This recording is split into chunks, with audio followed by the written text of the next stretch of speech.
방송에서 제공하는 부동산 정보에 대해서는 방송사에서 책임지지 않습니다. 결과에 대한 책임은 투자자 개인에게 있습니다. 전국의 시청자 여러분 안녕하십니까? 덥죠? 덥습니다. 또 어떤 부분은 또 비 피해, 또 태풍 피해, 농약물 피해, 지방 시청자분 없으시길 바랍니다. 오늘 이춘모의 시간에 세테크 재테크 시간 시즌 3 중에서 제 9강입니다. 9강. 그동안에 제가 7, 8강은 꾸준히 세법 얘기를 좀 했고, 이번 9강에서는 재테크 중에서 우리가 투자는 미래를 상대하는 것이다 그랬잖아요. 미래에 오를 것을 생각해서 투자하지 미래에 내릴 것을 생각해서 투자하는 분은 없겠죠. 그래서 오늘 가치 투자 얘기하고 투자의 기법, 또 미래 투자는 좀 어떻게 보고 갈 것인가 이런 얘기를 좀 하겠습니다. 그리고 10강에서는 우리 놓치기 쉬운, 착각하기 쉬운 부동산의 세법을 쭉 제가 한번 나열해 봤거든요. 무슨 뜻이냐면 뭘 딱 착각하시는 거야. 그래서 안 내도 될 세금을 내고, 또 조금만 디테일하게 봤으면 감면받을 거를 감면 못 받고, 그래서 그게 뭐 어렵습니다. 이 세금 자체가. 그래서 그런 얘기를 좀 하고 갈 겁니다. 이 시즌 9강과 10강에서는 재테크와 세테크 중에서 그렇게 놓치기 쉬운 것을 한번 나열해 보겠고요.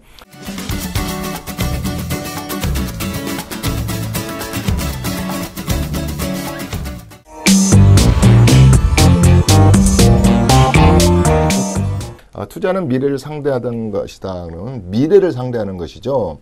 세금 대 현재 개점에서 과거에 내가 캐피탈 게인을 취한 거, 자본 이득을 취한 거, 옳은 부분을 현대 지금 시점에 부동산에서 계약해가지고 국세나 지방세를 낼 때 미래에 내는 거죠. 내일 내는 것도 미래니까. 그래서 모든 것을 투자는 미래를 상대하는 겁니다. 세금도 그렇고. 우리가 살 때 이런 거 한번 생각해 보실 수 있죠. 오늘 내가 무슨 재건축을 하나 샀는데 여러 가지 추가 분담금도 내야 되고, 그 다음에 기회비용도 생각하고, 또 세금을 한번 계산해 보는 거예요. 이렇게 하면 또 세금도 내야 되고, 취득세도 내야 되고, 또 보유세도 내야 되고, 여러 가지를 또 우리가 흔히 말하는 재초안, 재건축 같은 것은 재건축 초과 이득에 대한 한수 개념도 생각해야 되고, 생각해 봐야 되잖아요. 컨설팅비, 부동산 수수료, 또 내린 거에 대한 리스크, 이런 것을 미래를 생각 안 할 수 없는 거죠. 그 중에서 뭐를 사기 위해서, 재테크를 하기 위해서 출발점이, 그러니까 어떤 좀 소심하고 보수적인 투자를 하시는 시청자분들은, 투자자분들은 장고 끝에 악수한다고 5년 동안 단 100만 원도 투자 못하고 계속 시장만 바라보시는 분도 있고, 시간을 다 가버리잖아요. 또 예컨대 이런 적이 있죠.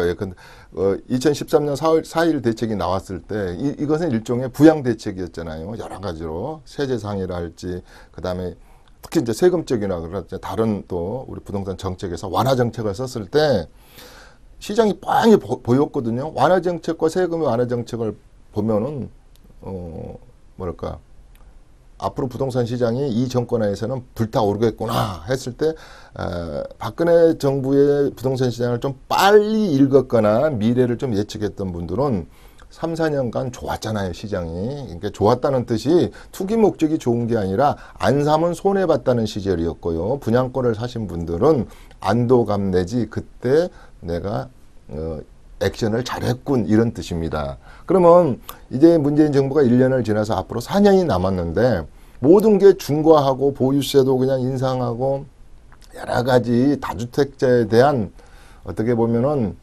그 규제가 너무 많은 상태에서 또 여러 가지가 있잖아요. 금리가 오른다, 물량 공급이 어떻다, 또 흔히 말해서 희망타운을 주는데 입주 물량이 많은 곳에 그 지역에 희망타운을 세운다고 하니 이 옛날에 보금자리처럼 이 희망타운이 가지고 있는 물건에 어떤 영향을 주지 않을까. 그래서 장고를 하는 겁니다. 그러니까 그러다 보면 또 부동산 투자를 못하는 것이죠.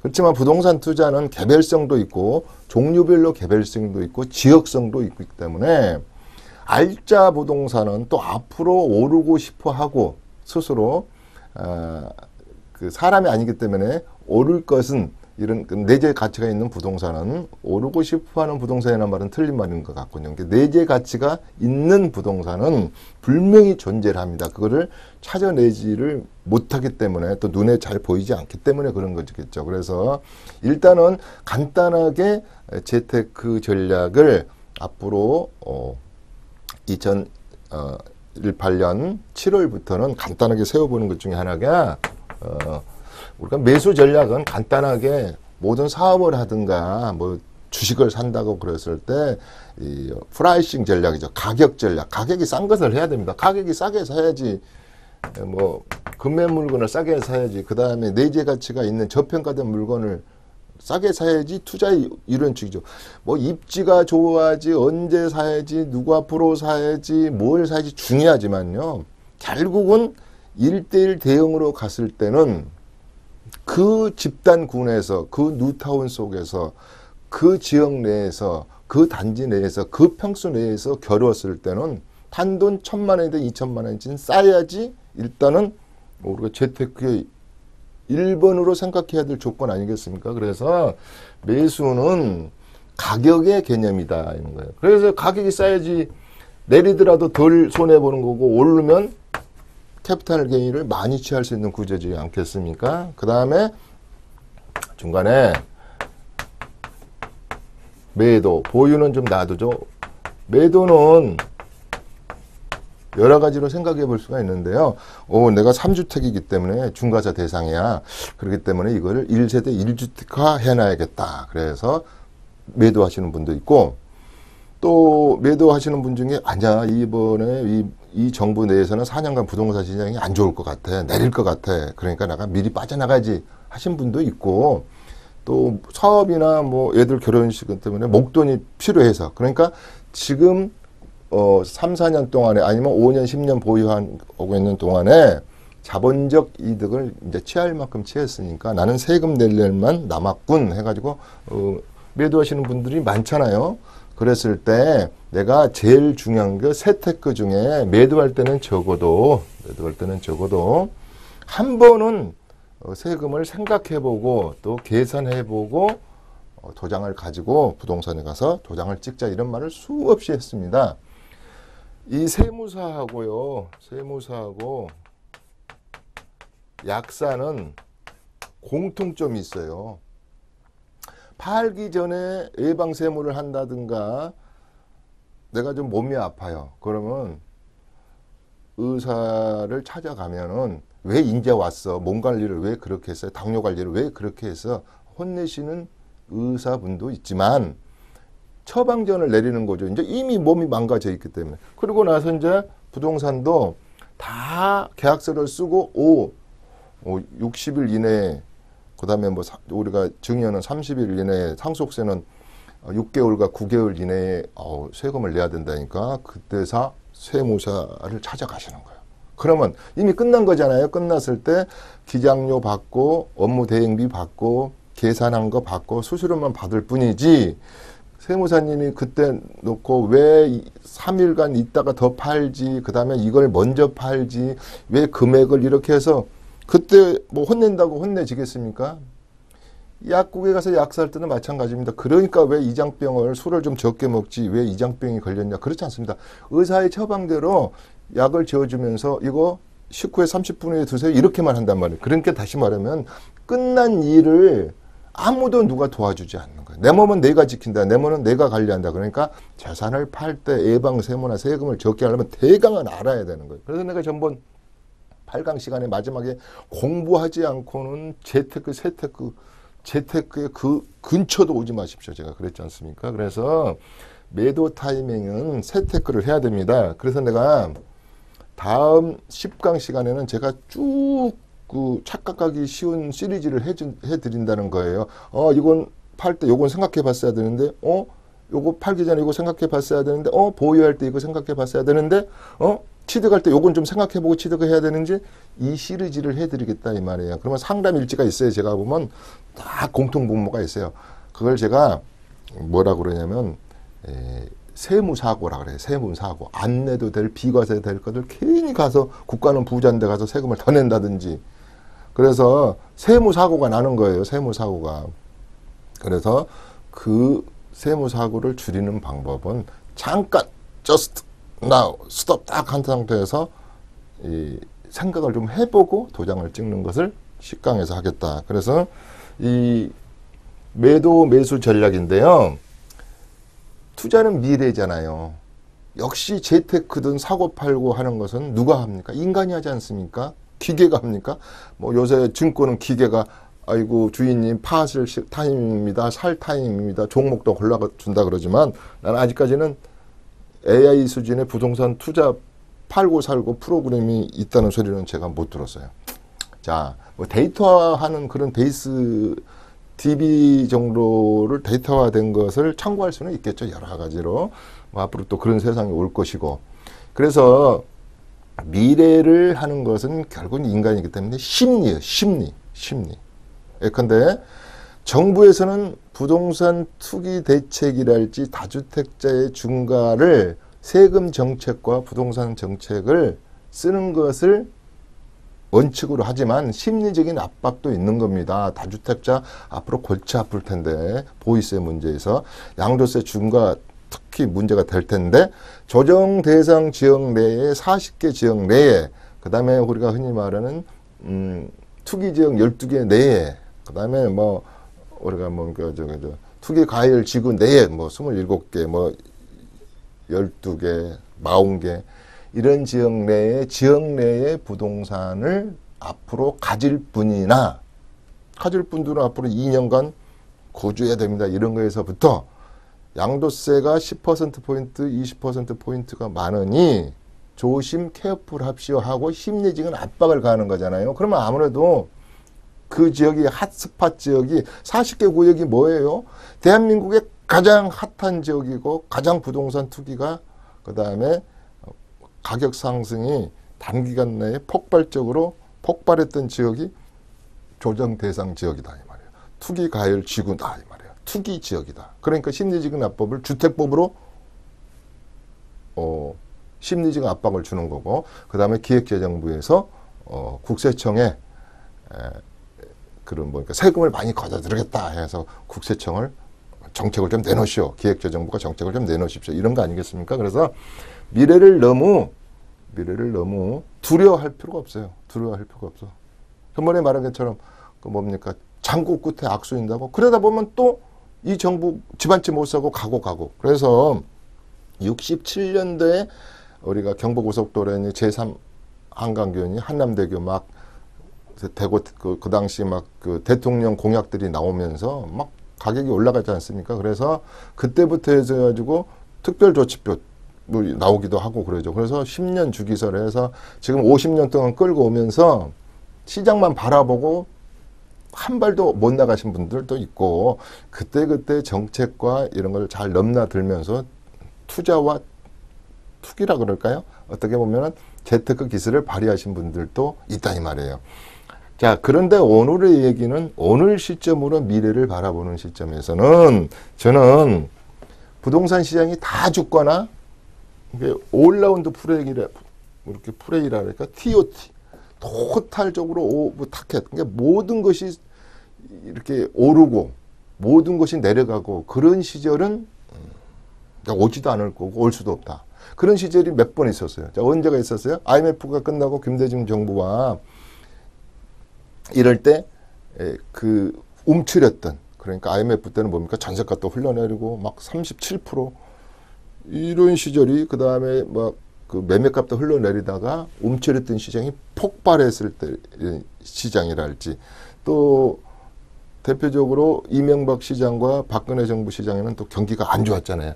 그런 시장들을 넘나들면서 미래를 보면서 투자를 잘 하신 분은 지금 이제 웃을 겁니다. 그렇다면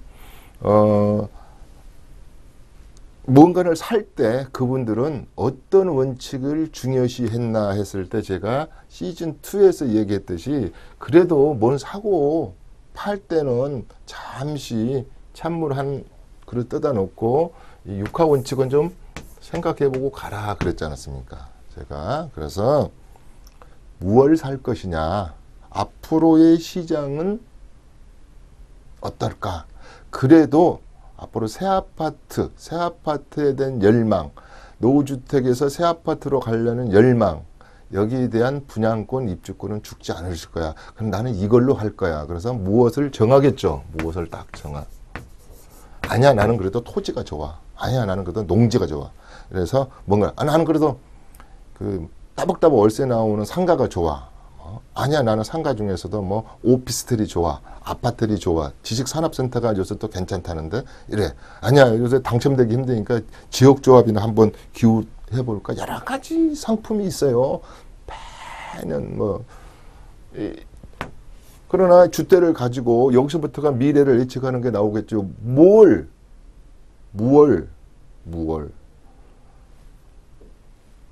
이게 아주 중요하다고 저는 생각을 해요. 뭘 샀느냐. 어떤 차를 샀는데 어떤 회사 차를 사야지 내가 2년, 3년이 지나도 만족도가 있고, 여러 가지 그 뭐라 그럽니까. 연비도 좋고 후회 안 한다 이러듯이 무엇을 사는 건데. 언제 사고 이건 크게 중요하다고 하지는 않았습니다. 그런데 그 다음에 더 중요한 것은 이제 입지 99.9%가 입지다 그러는데 자, 무얼 사는 것을 이제 정했어요. 이거 정하자고요. 자, 재테크 이거 정하고, 아까 뭐 가격 싼 거 아까 당연하고, 매수할 때 세금 계산하는 거, 미리 계산하는 것을 다 이제 얘기를 했으니까, 무얼 사는 것은 결정이 됐어요. 그 다음에 아까 뭐라고 했어요? 프라이싱. 전략을 짤 때 가격 싼 걸 사는 걸로 전략을 짰어요. 안 갖고 주면 사지 마세요, 요새.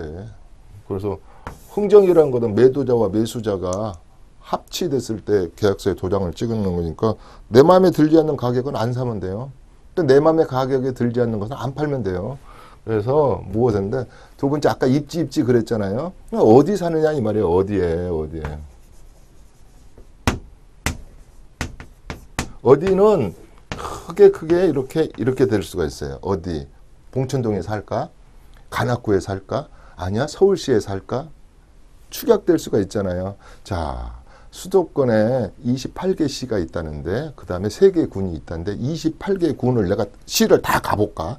김포로 한번 가볼까? 남양주로 한번 가볼까? 과천시에 10단지 재건축을 하나 살까? 여주가 지금 경강선이 돼가지고 공기도 좋다는데 여주로 갈까? 저기 의정부 뭐 용인 28개 구 군포시, 안산시, 또 안성시, 평택시, 28개 하려면 뭐 1시간 걸리겠네요. 그래서 그 지역에 나한테 맞는 투자처와 내 빚 얻지 않고 내 주머니에 들어있는 목돈 가지고 가능한 지역을 찾아. 그렇게 하셔야 됩니다. 그게 탐방이고 그게 임장활동이고 그래요. 쭉 넣어가지고 핸드폰으로만 의정부 무슨 아파트 그다음에 어디 파주 교화지구 운정지구 뭐 이렇게 하시면 안 된다 이 말이에요. 그래서 투자는 현장에 가서 보고 그 중개사무소 사장님에게 수박 안 사가지고 돼요. 그냥 바카스 하나 사가서 물어보고 이렇게 해서 자 어디를 정하는 거잖아요. 어디 그러면 어디도 마찬가지예요. 자 내가 지금 서초구가 비싸니까 길 건너 동네 준강남이라고 하는 길 건너 강남이라고 하는 동작구를 사야죠. 그러면 동작구가 한두 개입니까? 노량진 뉴타운, 흑성 뉴타운, 예를 들어서 신길 뉴타운, 또 관악구는 뉴타운이 없는데 또 재개발이 2개 있다든가. 좀 더 극성을 부르시는 복부인 수준은요. 우리 같은 사람은 그 투기보다는 정보를 알고 이런 방송을 하기 위해서 보세요. 작년에 우리가 부산의 명지지구도 가보고 우동에 삼익 가든 해운대 쪽 가보고 저 대구 가가지고 거기 지금 뭐 범어동하고 수성구에 구구역이 어떻다더라.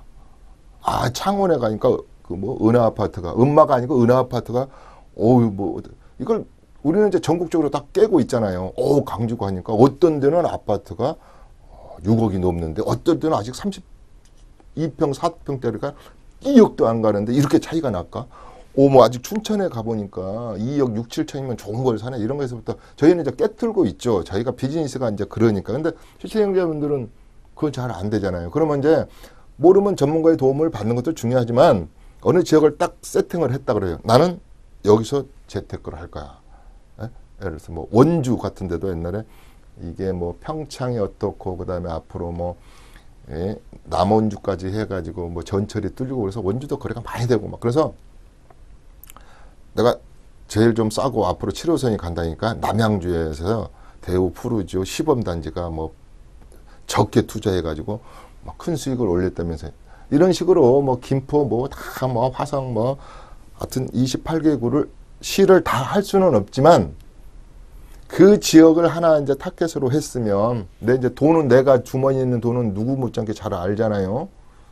요새 뭐 또 누가 돈 꺼줘요. 은행에서도 안 꺼주고 여보 좀 감춰놓은 돈 있어 그러면 양발송에 감춰놓은 돈 말하는 사람은 치매 초기래. 그러니까 나 없어. 그러고 딱 잡아 뛴다고요. 그러니까 이제 1억이 있든 2억이 있든 거기에 맞춰서 또 큰 돈이 있으면 큰 돈이 투자처는 또 따로 있겠죠. 그래서 그 지역을 찾아가서 저도 매일 연구하고 저도 내일 또 어디를 갑니다마는 그런 지역을 사차치 뒤지고 그래요. 그래서 작년에 여기 모 아파트라 그랬게요. 돈 4천만 원씩 막 투자해서 이런 융자 끼고 그런 것이 막 2억씩 오르고 그랬잖아요. 서울 예를 들어서 뭐 어느 아파트라고 말할 수도 있는데 뭐 또 그러면 아무튼 어디를 정한 것이 무엇을 정한 것하고요. 그 다음에 어디를 정한 것이 이것이 입지의 99%다.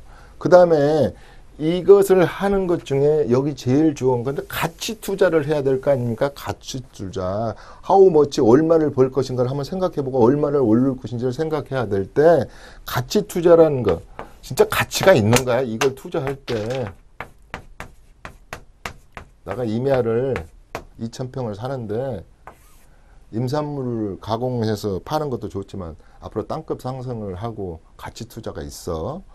그 다음에 1:1 재건축이 된다는데 이거 추가 분담금 내고 또 우리 저 재건축 같은 데는 재초안까지 생각을 해보고 이게 남는 게 있을까? 가치 투자가 있을까? 가치 투자가 다른 말로 뭐겠어요? 그냥 돈은 요만큼 들였는데 요만큼 벌 수 있는 가치가 있느냐? 시간을 투자해서 내 소중한 리스크 있는 기회비용을 잃어가면서까지 꼼꼼히 모아둔 돈을 투자해서 이만큼 불릴 수 있을까가 가치 투자지 뭐 내재적 가치니 뭐니 그럴 필요가 없어요. 그러니까 요거 있는 거 어렵죠. 이게 제일 어렵죠.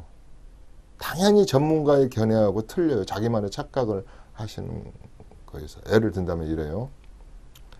강남의 3구에만 투자를 해야지 리스크가 없는 줄 알고 그래요.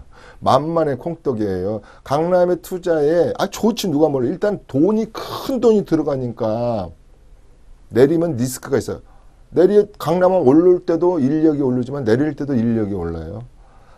그 모 성모병원에 그 앞에 모 아파트가 한 2억이 내린 적이 있었어요. 과거에. 근데 반대로 돈 5천만 원 투자해가지고 김포로 가신 분들은요. 그 당시 34평이 1억 5천도 안 가고 많아야 1억 4, 5천 수익률이 더 차이가 나요. 그러니까 지역 분산에 대한 지역에 대한 가치, 물건에 대한 가치, 뭐 시간에 대한 가치 여러 가지가 있겠지만은 아무튼 모르면 전문가하고 상담을 해야 되겠죠. 그래서 이 가치 투자에 대해서는 상당히 이걸 분석해서 답이 딱 나온다는 것은 힘들어요. 이거 어려면 우리 수학의 근해 공식처럼 b제곱 마이너스 4의 시를 뭐 또 인수분해를 해가지고 답이 뭐 마이너스 2가 딱 나왔다. 이렇게 해서 가치 투자가 계량화되고 뭐 정산화되는 것은 아니다 이 말이야. 틀리는 것이 답안서요. 모르는 것이 답안서요. 미래를 어떻게 예측합니까? 우리가 세법 중에서 그 상속세 부분에서 내가 언제 죽을 줄을 모르잖아요. 그러니까 1세대 2주택에 대한 부분에 대해서 너그럽잖아요. 증여는 안 그래요. 증여는 너 집 샀지?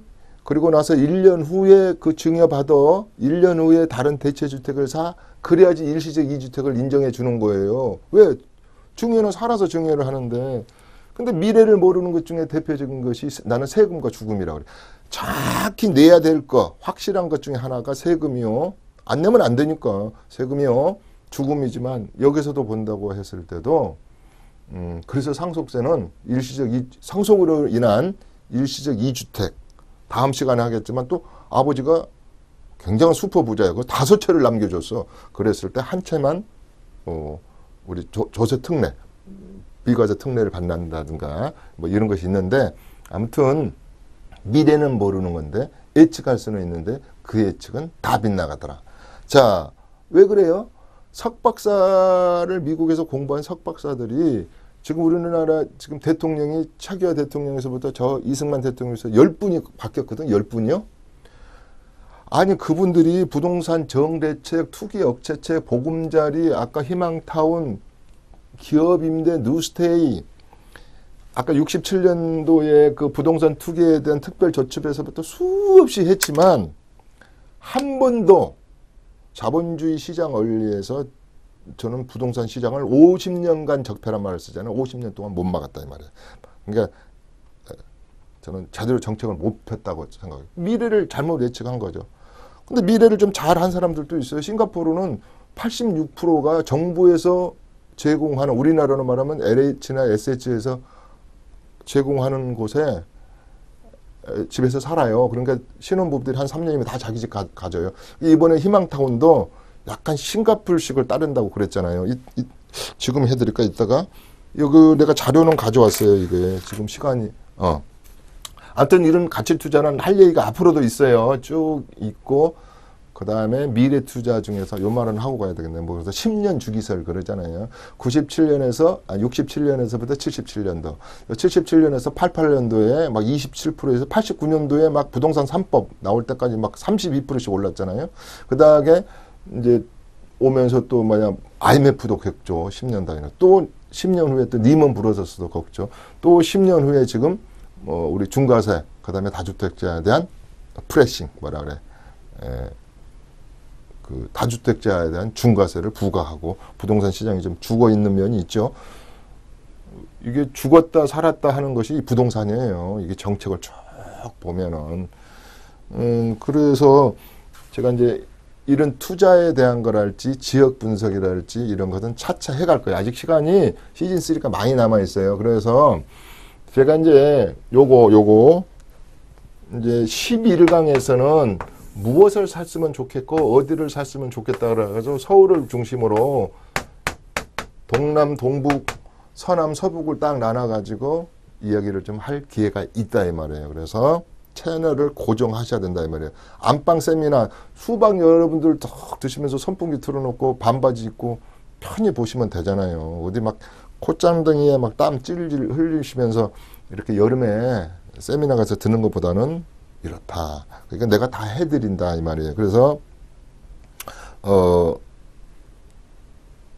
요 정도로 하고 아까 시간이 좀 남으니까 제가 그 서울 부동산의 뭐 오늘과 내일에 대해서 자료를 쭉 좀 제가 그동안에 상담 받고 이런 거에 대해서 도시계획이랄지 그 공법 바뀐 거, 건축법 바뀐 거 이런 것을 차차 할 겁니다. 그 다음에 전국적으로 가장 뜨거웠던 지역과 아까 말한 것 중에 뭐 부산에 우동이랄지 뭐 해운대 뭐 저기 대구에 수성구 범어동 뭐 이런 거에서부터 저 창원에 아까 은하 아파트에서부터 강주의 아파트 시장까지 차차 할 시간이 많아요. 그런데 이제 오늘 전번 시간에 내가 예고했듯이 그 신혼 희망타운의 대상지가 결정돼 있고 그 다음에 우리나라는 모든 게 점수제예요. 뭐 7점 점수대를 한다.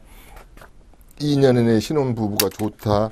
그 다음 그 지역에서 오래 사는 지역이 좋다. 이래서 저는 개인적으로 우리 싱가포르식이 됐든 독일식이 됐든 희망타운을 이렇게 해서 우리 출산율도 높이고 젊은이들이 주거에 대해서는 좀 걱정을 안 하는 이번 정권만큼은 뭐 도심 재생도 좋고 또 우리가 빈집 및 소규모 주택 정비법을 개정해 가지고도 좋고 또 도시환경 정비법이라 할지 그 중에서도 또 주택법을 아주 대내적으로 해서 이제라도 이렇게 사회적 배려자들에게 주택을 공급하는 건 좋습니다. 저는 과거에 했던 보금자리는 절반의 실패라고 보고 있고 또 미완성 작품이었잖아요. 근데 이번에 이제 희망타운도 보면은 복잡해요. 뭐 그 1단계 가점제, 2단계 가점제, 그 다음에 가구 소득 그래서 점수, 그 다음에 이 국토교통부에서 어디에다가 앞으로 이런 희망타운을 짓겠습니까? 보면 뭐 양산, 김해, 진례, 명지, 뭐 부산, 뭐 이래 북일에, 김포 막 이런 곳에 이제 많이 뭐 남양주도 많이 짓네요. 뭐 대전 어디다 할 거 없이 신혼부부들이 대한민국 어느 도시든지 있는 거니까 서울만 있는 것도 아니고 수도권만 있는 거 아니니까 그래서 미정전자 자녀수, 무주택 기간, 해당 지역의 연속 거주 기간, 입주자 저축, 납입 인정 횟수 뭐 이렇게 해서 여러분들 이제 이런 것은 요새 신혼부부들은 똑똑하니까 그 인터넷 뒤져서 자기 컨디션을 맞춰가면 되겠죠. 그래서 오늘 이런 얘기를 하려는 게 아니고 제가 하고자 하는 것은 이런 지역을 쭉 보니까 이게 입주 폭탄 지역에 아무래도 신혼부부들도 도시에서 이렇게 또 이렇게 벌어먹고 직장을 가져야 되기 때문에 그 대거 공급됐을 때 시장을 교란시킨다든지 지금도 시장이 침체가 되어 있는데 더 침체를 시켜서는 좀 문제가 되지 않겠습니까? 그래서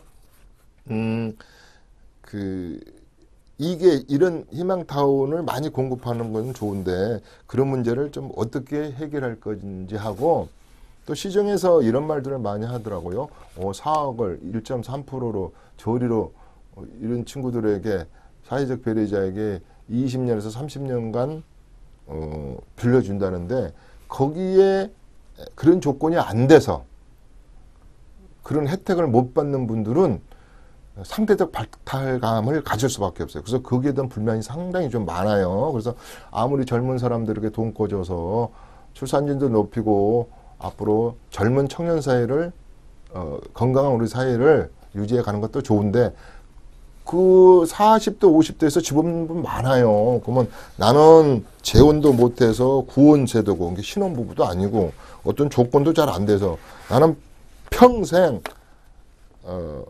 전세나 월세 살아야 되느냐 이런 거에 대해서 그래서 뭐 모든 정책을 옛날부터 임금님이 다 해줄 수는 없다 그러지만은 요게 메리트가 있으면 반대 메리트가 있어서 정책을 짜시는 분들이 좀 잘해야 되겠다. 왜 제가 이 말씀을 하냐면 저는 뭐 정책에 대해서 각 역대 정권의 정권에 대해서 뭐 비판하거나 그런 적 없어서 오직하면 이런 정책을 내놓겠느냐 그런 생각을 갖는 사람으로서 수많은 6분의 대통령의 정대책을 수백 가지를 쓴 거를 저는 몸소 32년 동안 지켜와 봤을 때 꾸준히 지속적으로 정책을 밀고 나가는 정책이 좀 없었고 항상 미래를 잘못 예측해서 국가도 가치 투자를 해야 되잖아요. 전 국민이 가치 있는 삶을 누릴 수 있는 가치 투자를 해야 되는데 그렇다. 한 가지 더 부연 설명하면 지금 대한민국의 도시화가 문제입니다. 서울만 놓고 보면 서울이 이제는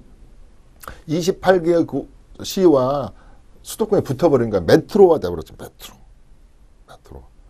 과거에는 이렇게 조각조각 이렇게 좀 이제 커져버렸잖아요. 그러니까 뭐 경기도 서울을 합해버리진 건 알지. 뭐 다른 데도 그러지만 그랬을 때 서울은 팽창하고 있고 커지고 있잖아요. 이제 다 같은 서울이에요. 다 같은 경기도는 거의 서울이에요. 서울. 왜? 이게 보더라 그러죠. 이 바운다리를 넘나들면서 출퇴근을 하는 우리 출퇴근족이요. 안산에서 서울시청으로 저 평택에서 강남 수서로 출퇴근하는 적이 각 성남시는 한 30%, 다른 지역은 20%가 출퇴근하는 거예요. 그러니까 그게 내가 살고 있는 주민등록상의 주소만 동만 틀리지 같은 테두리 안에서 생활권에서 생각하기 때문에 재테크도 그런 쪽의 미래 개념을 보고 생각해야 된다. 그렇다면 한 가지 분명한 답이 나오네요.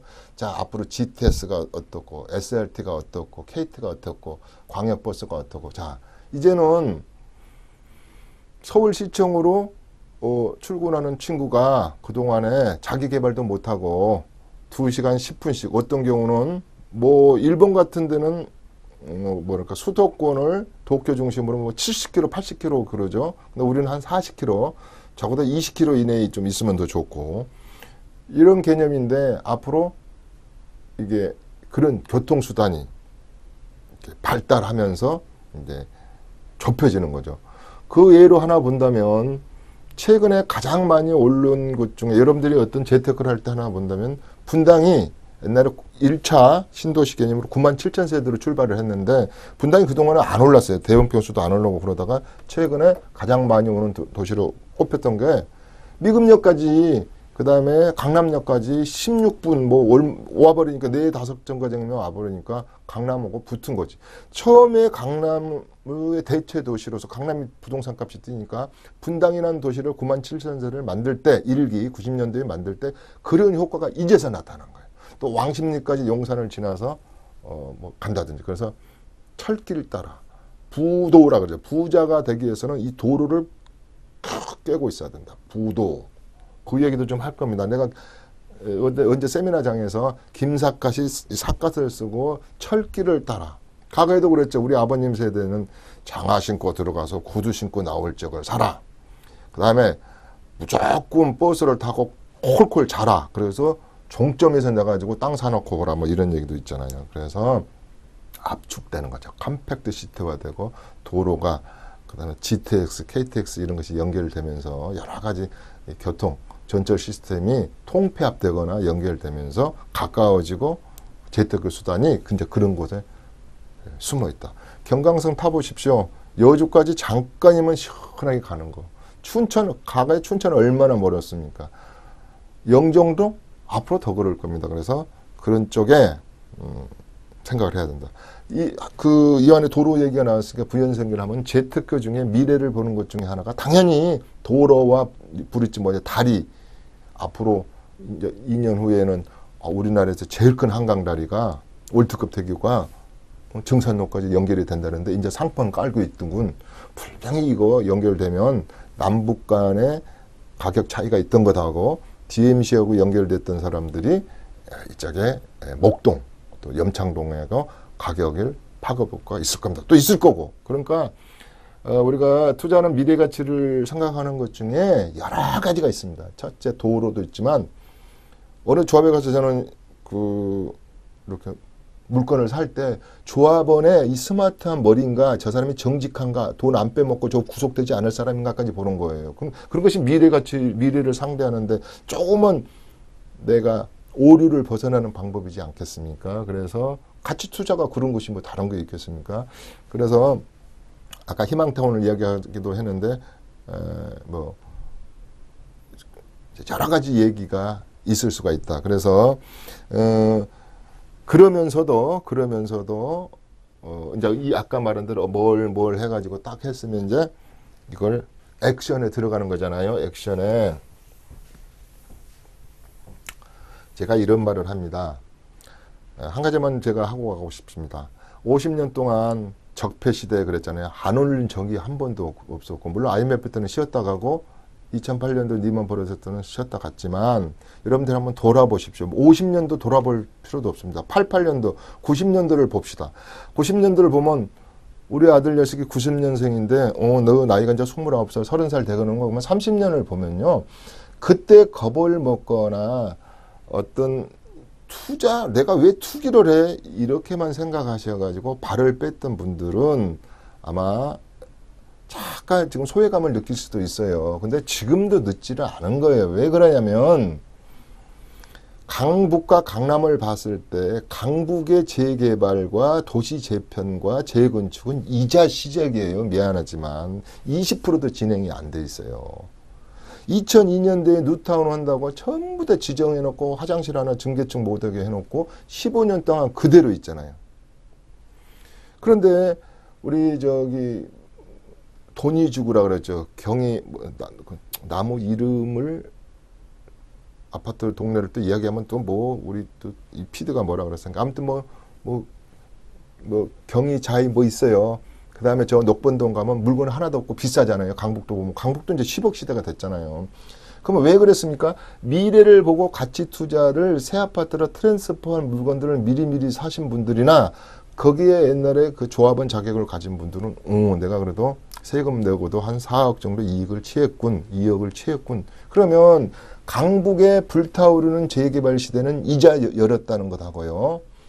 남쪽의 강남 3구의 과거에 그 인프라가 갖춰져 있던 재건축은 많이 올랐고 지금도 인기가 있고 앞으로도 제일 비싼 지역이겠지만 25개 구 중에서 11개 중에서 강동, 송파 그다음에 강남, 서초 여기만 동입니까? 나머지 7개도 있어요. 7개도. 이 강남에 도도에 흐르는 한강의 강남에. 그 다음에 북쪽은 요 마포구, 용산구, 광진구. 여기에 아직 재개발, 재건축, 도시 재편, 도시 환경 정비 사업, 주거 환경 개선 사업, 관리 사업, 가로주택 정비 사업이 수없이 도시 및 주거 환경 정비 사업을 해야 될 곳이 이제 20, 30% 진행되고 있고 앞으로 진행을 몇십 년에 걸쳐서 해야 될 거예요. 용산 그러지만 용산이 개발이 완료가 되려면요. 저는 적어도 뭐 20년 걸린다고 보는 사람이고 한남 뉴타운이 언제적 한남 뉴타운입니까? 3구역이 좋다 어쨌다 5구역 누가 뭐 구속됐다 뭐 그런데 그거 언제 진척이나 있었어요? 이제사 좀 이제 3구역이 뭐 진척이고 그러니까 오래 걸리거든요. 시간도 오래 걸리고 그래서 결론을 내리겠습니다. 시간이 다 돼가기 때문에 제가 이제 하고 싶은 얘기는 자 오늘 재테크 얘기를 시즌 3에서 좀 내가 진하게 하는 것 같아요. 이제 세금 얘기만 하다. 그러니까 저 선생님은 계속 세금밖에 모르는 거. 제가 이 현장에 32년을 있으면서 최초로 그 당시도 그랬어요. 제가 뭐라요? 2002년 이전에는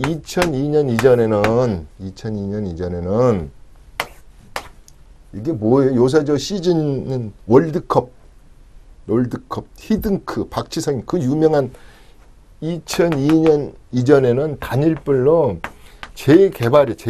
물론 재건축도 있었어요.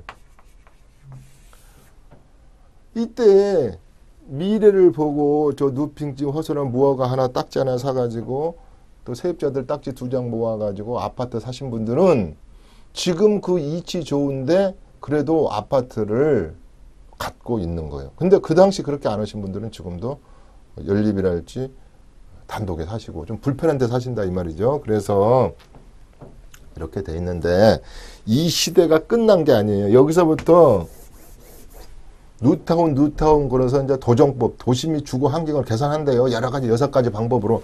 뭐가 개선이 됐냐고요.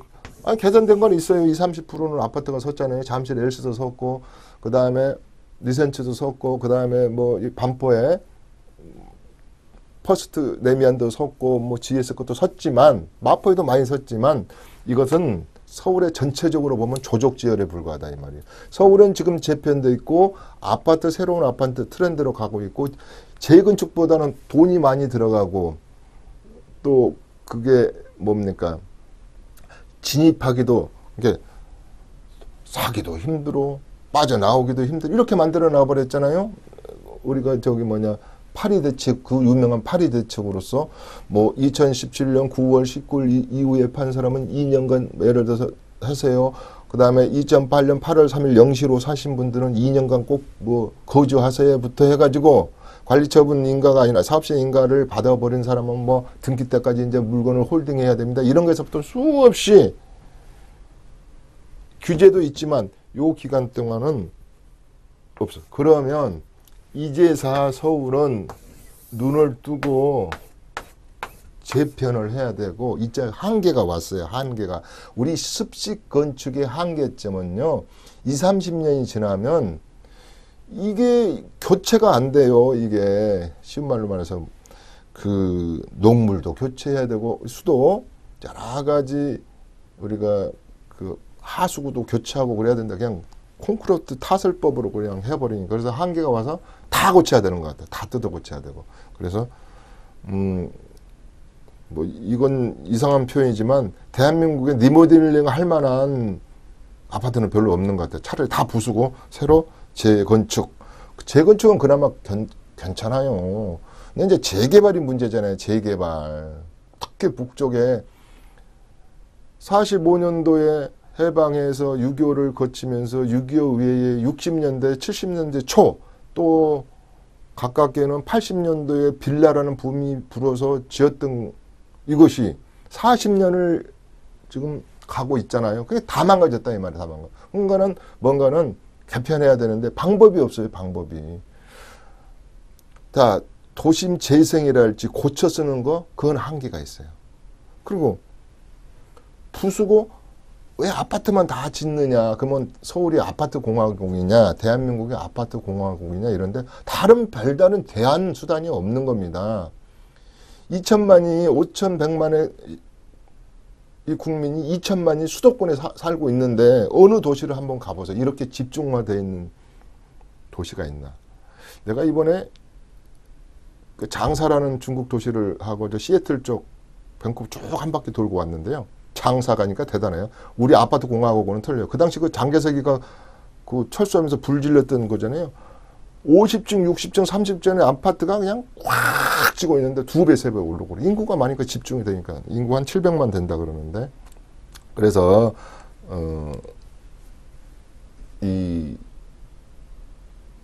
다시 말하면 서울은 재편되고 있는데요. 재개발 부분은 이제 시작이다. 강남은 이미 재건축으로 불타올랐지만 강북은 이제 불탈 수 있다. 불타오르는 부동산이 될. 그러니까 제가 뭘 막 강북에 가서 재개발, 재건축을 사라는 게 아니고요. 부동산에 투자는 이자 시작이요. 그 다음에 재개발, 재건축은 과거도 있었지만 이자 시작이요.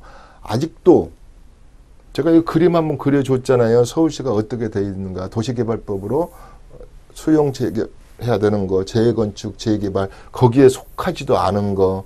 그 다음에 어번 인필 하우징이라 그래가지고 제가 뭡니까 신축 사업을 할 단독 주택 한 30만 호 정도 그 중에서도 한 단독을 살려면 5만 호 내에서 사야 돼요. 전철에서요 7분 떨어져 있고 10분 떨어진 거 말고 체감거리 제로라 그러잖아요. 그런 건 비싸지만도 앞으로 그런 주택은 대체 주택으로서 아니 아파트 25평 이런 데 살면 더 좋지만 그게 한두 푼이 아니잖아요.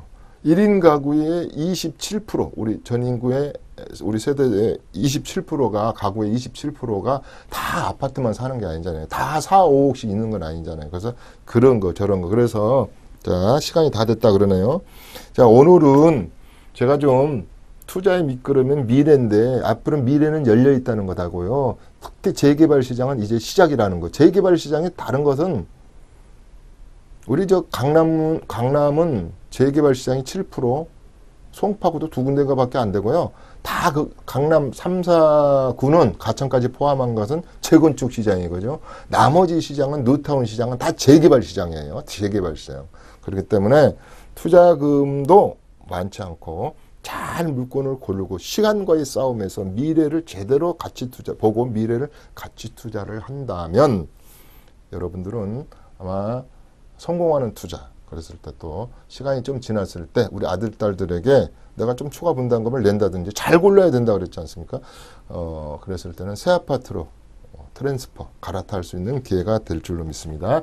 자, 오늘은 이츠모의 세테크 재테크 중에서 제 9강 투자는 미래를 상대하는 것인데 미래는 아직 열려 있고 서울은 재편되는데 이자 시작 중이라는 걸로 그래서 가치 투자 될 만한 걸 찾아야 되겠죠.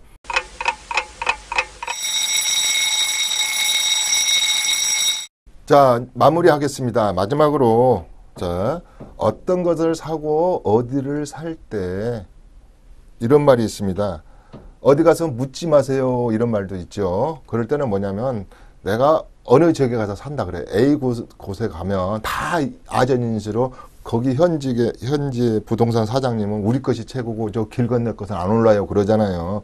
그래서 좀 광의적으로 공부를 해야 되는 거예요. 그러니까 전체 틀을 놓고 보잔 말이에요. 그러니까 글로벌 저는 그 성격이 좀 그래서 그런지 저는 막 베트남 시장도 보고 주식 시장 말고요. 뭐 인도 시장도 보고 아까 막 중국까지 왔다 갔다 하고 막 연태 저기 장사 이런데 신청자 여러분들은 저기 뭐냐 저 산이나 바다나 여행만 다니잖아요. 저는 안 그래요. 막 옛날에 체코 갔을 때도 성을 하나 사는데 이렇게 해서 발발이에요. 발발이. 그러니까요. 제 말은 누구 말을 들을 것이 아니라 줏대를 딱 세우고 공부를 좀 해서 타켓을 딱 정해서 내가 1억 짊어지고 있다. 이건 절대 내 여동생이 꿔달라고 해도 안 꿔줄 거야.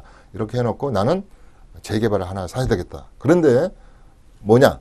단계가 좀 빠른 걸 사야 되겠다. 그래도 건축 심의는 끝난 것을 사야겠다. 아니면 더 안전하게 살려면 나는 관리처분 그냥 끝난 거 살까? 이래도 되고 나는 우리 지금 아들이 20살인데 앞으로 얘가 10년 후에 장가 갈 것 같으니까 또 직장 모두 두면 백수로서 34살이나 결혼할까 말까 생각한다면 장기 투자를 생둥이 사라 그러냐 생둥이. 그래서 아직 진통제가 낮은 건 싸겠죠 진입비가. 그래서 여러분들이 이걸 사실 때, 고를 때, 그 다음에 무얼 살 때는 딱 3가지만 하고 끝납니다. 앞으로 새로 변신할 5년, 10년, 15년 후에 길게 잡으면 길게 잡아서 좋고 이렇게 새 아파트로 변신할 걸 하고 강남 쪽에서도 강북 4개 동네는 너무 비싸. 나하고는 상관없어. 그러면 강남에 5, 6개 한강 이남 5, 6개 구를 섭섭히 이렇게 보고 또 그것도 안 되면 그 돈도 안 되면 수도권을 보라고 그랬잖아요. 수도권을 28개 시를 분석하면 되는 거예요. 그 다음에 이제 강북도 나는 마포구를 집중으로 할 거야. 아니야, 나는 용산구를 할 거야. 그 다음에 나는 광진구가 좋아. 다리만 건너면 송파구에서 다리만 건너면 광진구야. 아니야, 나는 물 좋은 저 덕소 쪽으로 갈 거야. 이렇게 해서 딱 정한 다음에 집중적으로 분석하십시오. 그것도 난 모르겠다 그러면 저를 찾아오시면 돼요. 세미나 들어 오시라고요. 그랬더니 뭐라 그러더라? 수박 사오라면서 수박 안 사와도 돼요.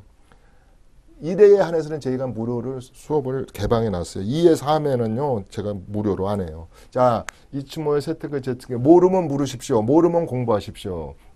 투자는 미래를 상대하는 겁니다. 여러분의 투자가 미래를 보장할 것입니다. 이렇게 얘기했습니다. 가치 투자, 공부는 가치 있는 겁니다. 이충모의 세테크 재테크를 시청하는 것도 가치 있는 투자입니다. 오늘 여기서 줄입니다. 10강에서 다시 뵙겠습니다. 감사합니다. 매주 화요일 11시부터 1시까지 이춘모 대표의 무료 세미나가 있습니다. 삼성역 1번 출구 해피하우징 교육원에서 열리고요. 부동산 절세 세무 전략과 보유부동산 세판 짜기를 주제로 강의가 진행됩니다. 예약 문의는 026344-7558번으로 해주시면 됩니다.